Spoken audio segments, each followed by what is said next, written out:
with you today.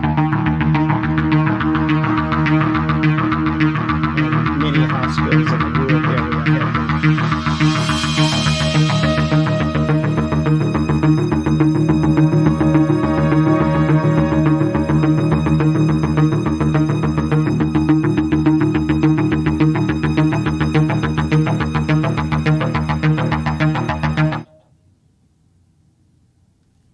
Good afternoon, and welcome to We Believe Digital Newsbreak. We're glad you're joining us here in downtown Jackson, Mississippi.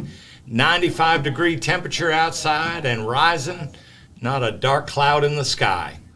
And our platform here, We Believe Digital, we really like to look at it like your studio. We've got so many offerings, so many different topic areas, genres, people coming in here doing shows all the time. And please give us a call and we'll bring you over for a tour. 1-800-492-5186, and we'll be happy to show you the studio and let you know what we can offer you here at WeBelieveDigital.com.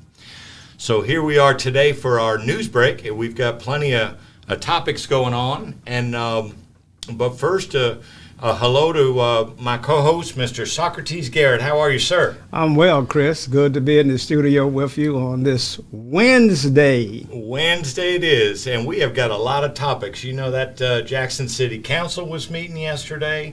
We do some talking about that, and we got some Mississippi news that affects people broadly across the state, and then, of course, there's some national issues going on. So we got plenty of topics to go to today. Okay. So, why don't we start from the outside in and go to the broader picture? These January 6th hearings are getting so many people following them on TV. They had the fourth one yesterday, and they really focused on how the former president tried to put the pressure on state officials to find a way so that those true votes couldn't get counted, or that they find more votes, or different things, and even down to the election worker level, pressuring. Imagine, this one lady said, imagine being targeted by name, by the President of the United States. Their lives are just not the same. So, that's a big thing. The next hearing is tomorrow afternoon at 3 o'clock. Oh, okay. And these are the hearings associated with the attempted coup, the overthrow of the government. That's right. And, it's so interesting because we all saw the news, we all saw videos and so forth, but these hearings are offering just a whole different, deeper look to the things, and you're actually seeing video that's never been seen before, and you're hearing directly from the people that were pressured, and many of these are top Republican officials, and it's very interesting, to hear these people say, I voted for this man, I supported this man, but when they came trying to get me to violate my oath to do something I couldn't do, they say, no, we had to draw a line. Yeah, I think the chairman of that committee is Congressman Benny Thompson from Mississippi. Right here in Mississippi, and by all reports, is doing a magnificent job. And he's got a group of Democrats and 2 Republicans up there, and seem to be working together and getting along just fine. And again, these hearings are going to be continuing. So. And I believe Congressman Thompson is up for re-election this year. I think he has a Republican opponent. Do you see or think that he'll have any trouble with re-election? I don't think he'll have any trouble. Didn't we look that up last week? I think he's had 11 or 12 different successful consecutive re-election bid, the 2-year term. 24 years, I think, now, and counting.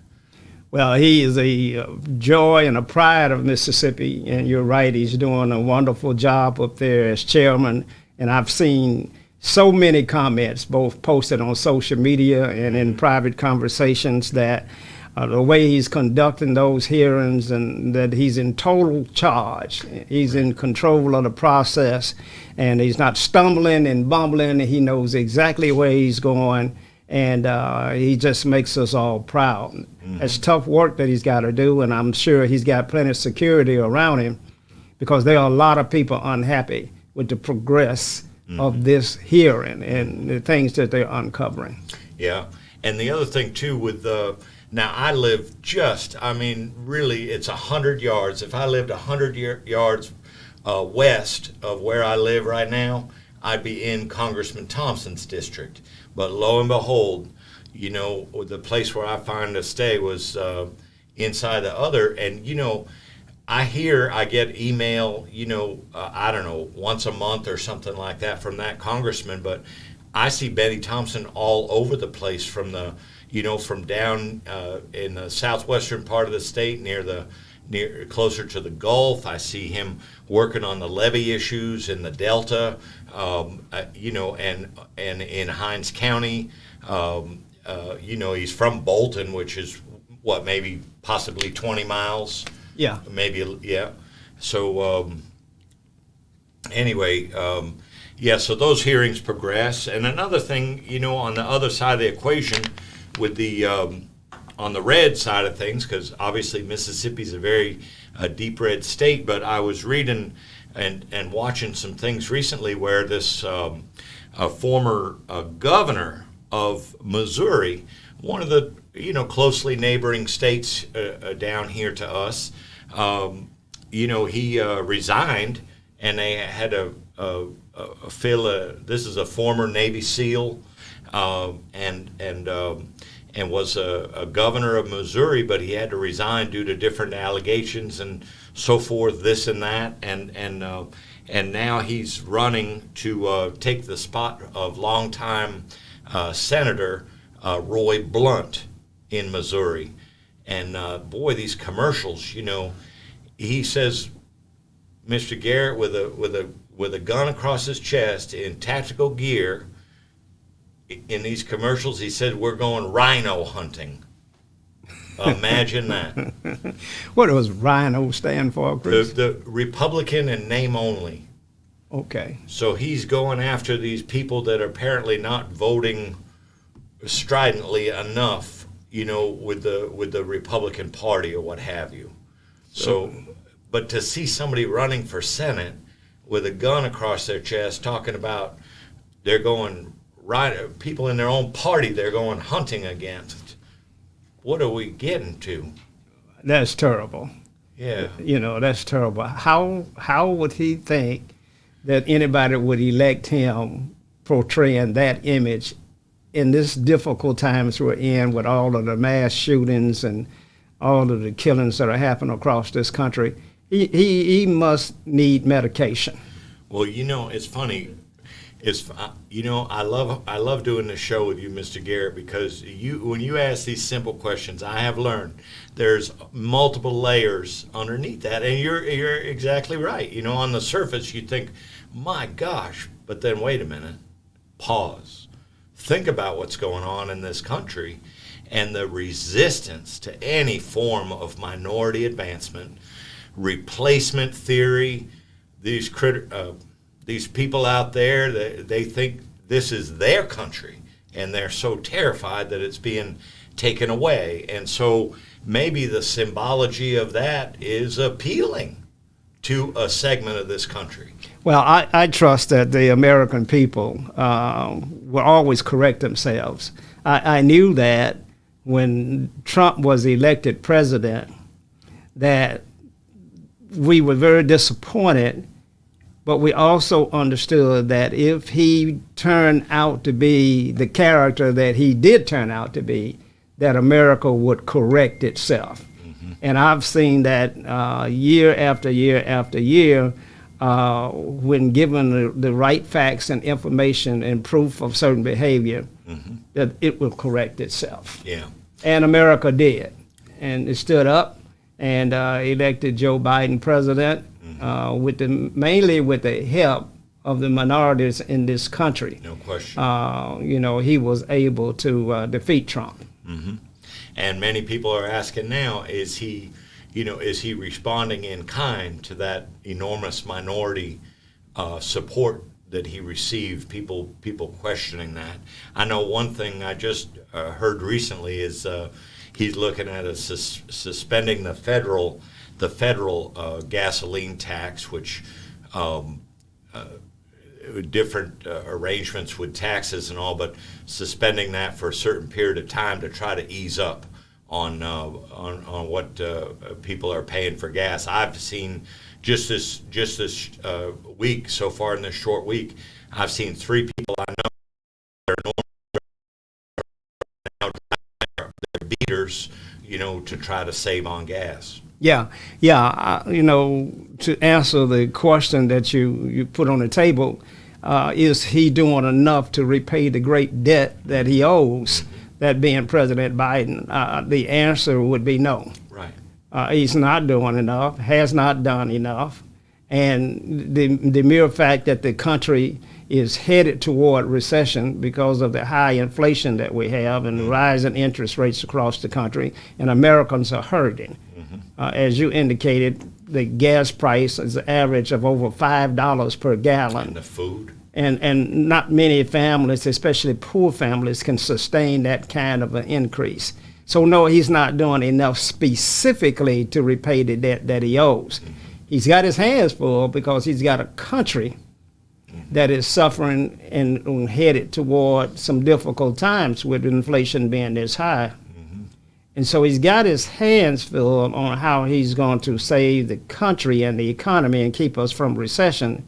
But after he does that, he needs specifically to target programs and policies that repays that great debt that he owes to that segment of our population. Yep. Well, shifting gears a little bit, Mr. Garrett, I know, especially wearing that orange shirt today, you won't be surprised.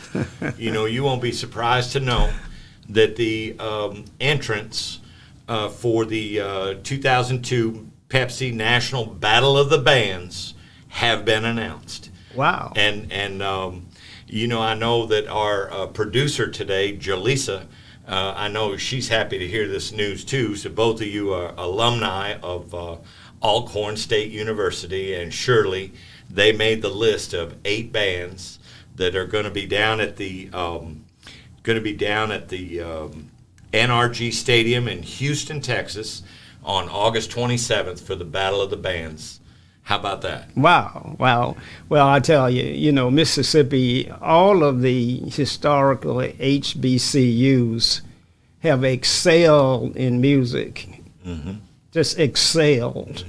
And so I'm proud that Alcorn State is being recognized and that they will be there and will represent and compete well. I'm absolutely certain of that. And, joining them this year, by the way, that's the Alcorn State Sounds of Dynamite marching band. And joining them, that's right, and joining them this year will be Alabama A&M, Grambling State, Bethune-Cookman, Prairie View A&M, Kentucky State, North Carolina A&T, and from definitely also in the Deep South, the Southern University. Wow, that's a good list. That's a good list. There's some notable absence from that list that historically have had great bands and great performances. So I don't know how they were overlooked, but it certainly it needs to be mentioned that historically Florida A&M has had a powerhouse when it came to bands, and the sonic boom here at Jackson State University has also had a remarkable band. So those 2 schools were not on your list, and I wonder why not. Yeah, we better not let Deion Sanders hear about this. The sonic boom not being, he'll have something to say about that for sure. Well, when the football teams were down, and Jackson State was down for a long time before Deion Sanders entered the picture, Alcorn just handled them handedly year after year after year. And so the only thing that Jackson State fans had to hold on to was the sonic boom. That's right. It was the band that carried them through that difficult time. So they owe a great debt of gratitude to the band. You got to be careful, because every time you mention anything about that sonic boom, I hear some grumbles from in the back room there with our engineer. Oh, okay. So, well, we're getting ready to come on a break, Mr. Garrett. We've got several items from a city council meeting that we can come back from the break and share with our listeners. And so, and then there's one other story that I do want to bring up, especially want to hear your comments to be thinking about, the allocation of funds to private schools versus the allocation of funds to public schools. And of course that goes on all around the country, but in Mississippi, it's front and center right now, and there's a lawsuit that's been filed. And so hopefully when we come back from the break, we could get your seasoned insight on that. And once again, we're delighted you're joining us today. Our call-in number is 1-800-492-5186, and we'll just get ready to take a break here so you can hear from our sponsors here at WeBelieveDigital.com. We'll be right back.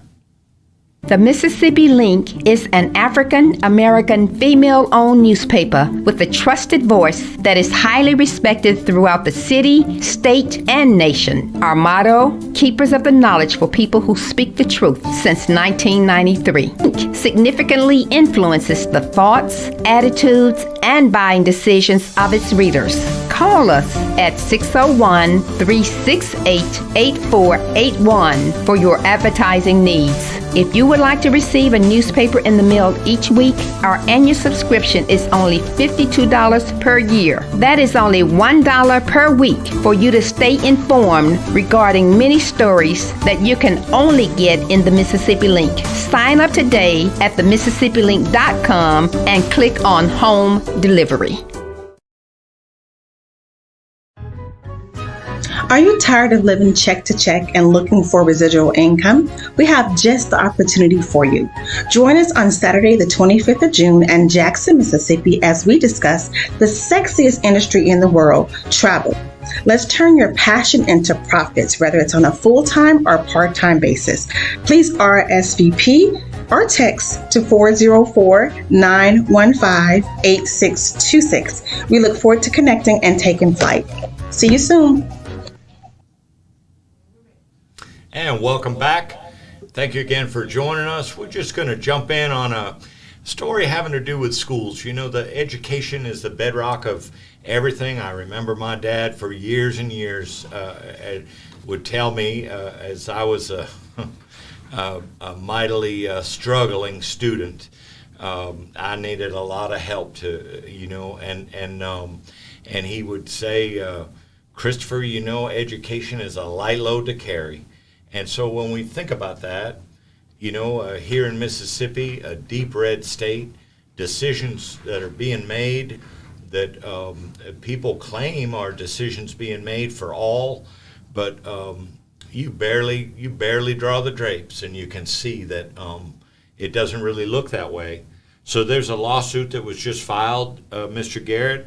Parents for public schools have sued the state of Mississippi with the help from the ACLU, the Mississippi Center for Justice, the organization Democracy Forward, over the $10 million that they awarded to private schools through two different vehicles, starting to come out this summer, and just wondering when we see recently there was a reduction in funding for Jackson Public Schools, but now we see $10 million being allocated to private schools.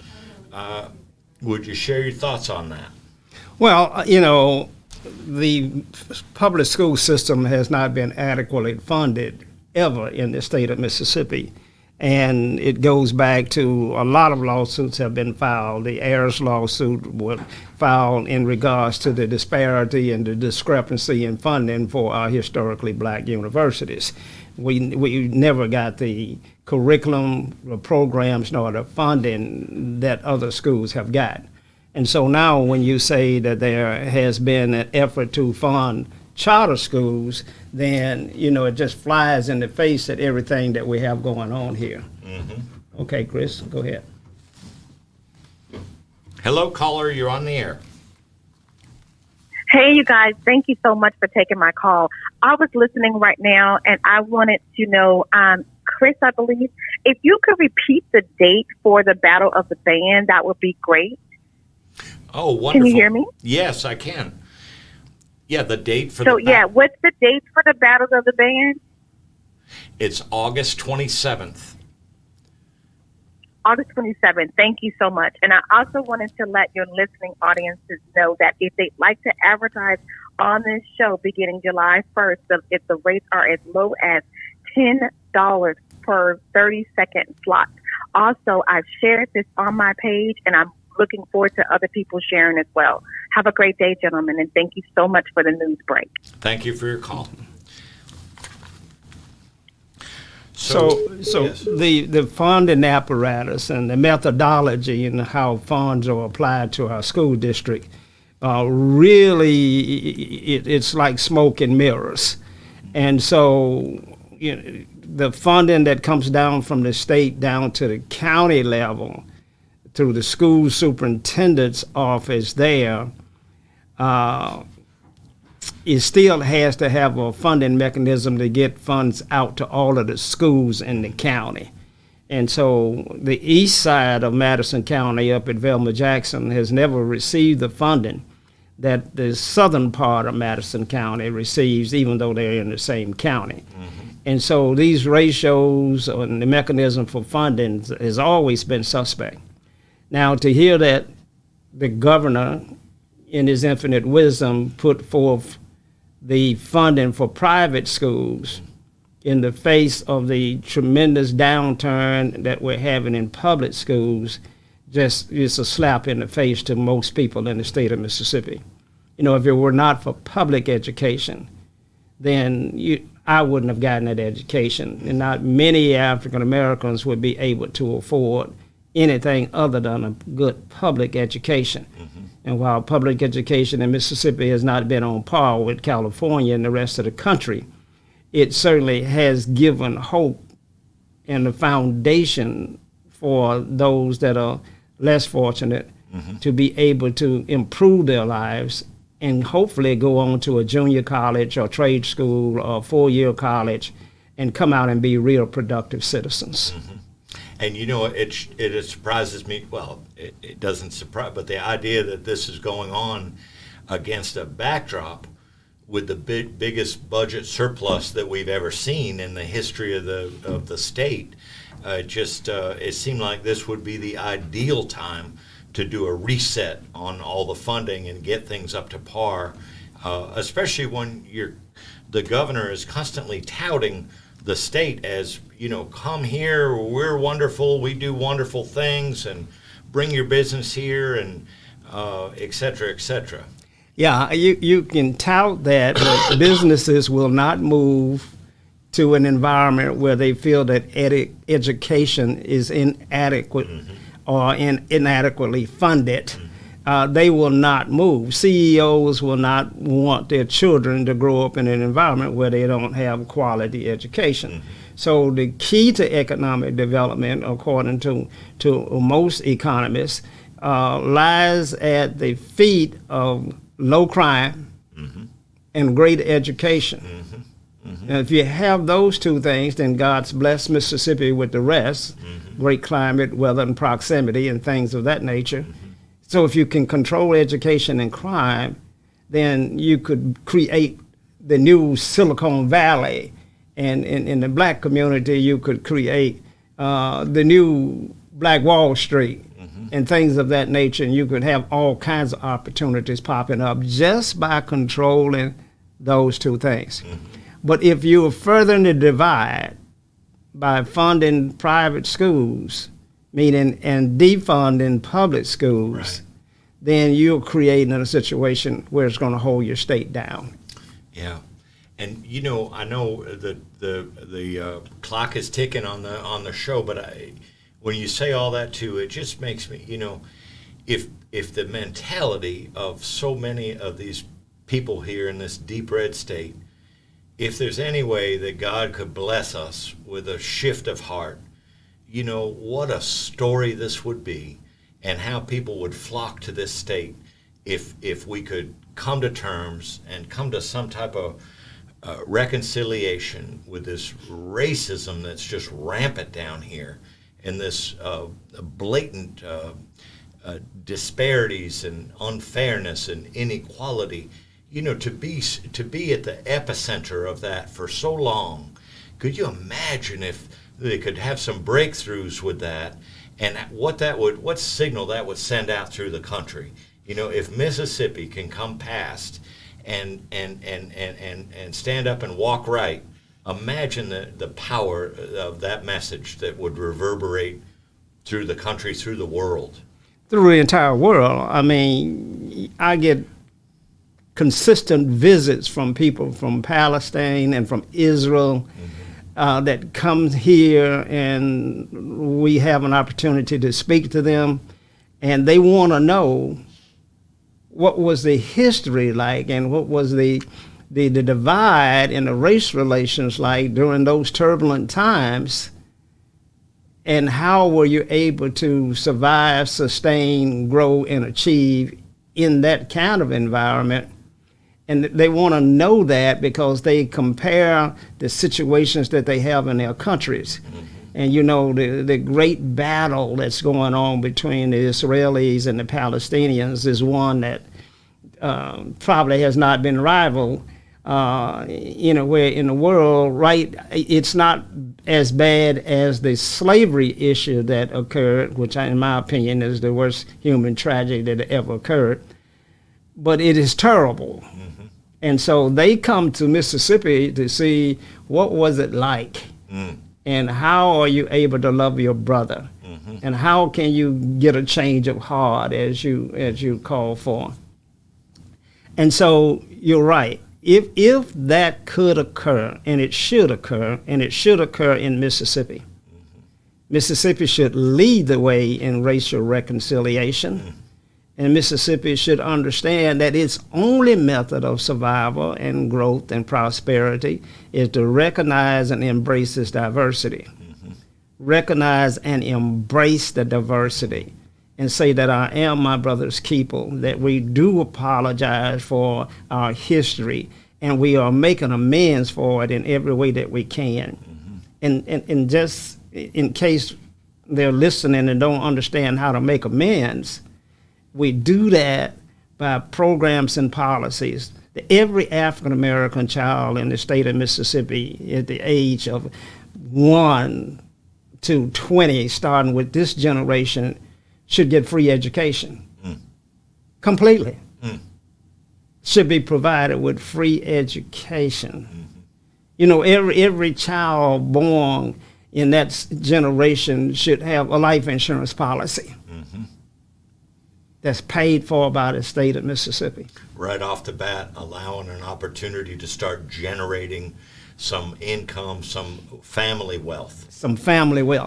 If we don't change the divide between the haves and the have-nots, and if we continue these idiotic policies of defunding public schools and funding private schools, and if we continue to disallow Obamacare in the state of Mississippi because it's got a black man's name tied to it, the hypocrisy of that is just over the top. If Mississippi did not receive welfare, the whole state would go bankrupt in the next month. That's how dependent this state is upon welfare benefits and all of the programs that are pushing dollars in here that funds all of the grocery stores and the food merchants and all of the economy that's surrounding that food stamp program and welfare is what Mississippi survives on. Not black people, but Mississippi survives on. The hypocrisy is so deep. We are a state that sends $1 to Washington and Mississippi and receives three back. Right. The third highest debtor state in the country. The third highest debtor state in the country. And if you take that, if you don't want Obamacare, why would you want the dollars back from the federal government? Yeah. I mean, this hypocrisy has got to be blown out of the water, got to be talked about, and we got to have a change of heart, as you called for, with these leaders in these red states. Yeah. And more to your point too, I was reading an article this morning on the website. Make sure I get it right. Marketplace.com, and they talked about slavery ending in the 1860s. Why hasn't the wealth gap closed for African Americans? And Mr. Garrett, I mean, it nearly brings tears to your eyes to see the number on paper on this article that African Americans in the United States, now this article was dated 2 days ago, but African Americans in this country making 17 cents for every $1 that white Americans are making. It's terrible. Land of the free, home of the brave. It's terrible. And that study reveals the condition of African Americans throughout the United States. But if you focus on it in just Mississippi, right, staggering, then you wouldn't have 17. You see, and to your point, Mississippi's got to lead the way out of here for its own survival, not for to just repay a great debt, but its own survival depends upon its ability to change its direction. And we're going to have to deal with that. We're going to have to help our leaders understand that. And now this disparity manifests itself in black people that have been elected into office. You see, blacks control our municipalities and our county governments and our school boards and our airport authority, and yet blacks receive less than 10% for contracts for goods and services. That kind of disparity that is now being orchestrated under black leadership is much worse. Now, the first black mayor was Harvey Johnson? He was 1997. 97. So 25 years ago. And now we see like you mentioned, in the municipal government, all kinds of black elected officials in municipal government, but nothing's being done to promote black business. Nothing at all. We have a decline. The black business community was stronger in 2010, 2015. In 1997, it was stronger than it is today. So under the current leadership, we have a decline in the business community in an 85% African American city. So Chris, we're in real trouble, because not only do we have to fight racism, we have to fight some type of cronyism that's going on, that's keeping the foot on the necks of African Americans throughout the South, and especially in Mississippi. Breeding poverty, deeper and deeper levels of poverty. And you see it evidenced in crime, in dropouts, in third grade gates, and all in high teenage pregnancies and infant mortality. You see, all of those things are a result of what we're talking about. I saw was at a meeting a couple weeks ago, and a state senator said the truancy rate in Jackson Public Schools is in excess of 40%. All-time high. Scary. All-time high. Scary. All-time high. Well, I really appreciate your insights, especially, on these topics, and we're getting ready to wrap up here, but thank you again for joining me for the show and being able to work closely with you like this. And we thank our listeners for tuning in. And as always, we promise to give you the things that are going on, both in our local area and the state, and then national and global issues as well, but try to do it at a level that's beyond just the 3-second clip and go a little bit deeper on these issues and give you the more reality, more texture to the stories. And again, we thank you for joining us, and hopefully you can join us again on Friday. I believe we'll be at 2 p.m. as opposed to noon. And thank you again for your time, and have a great day, and stay safe.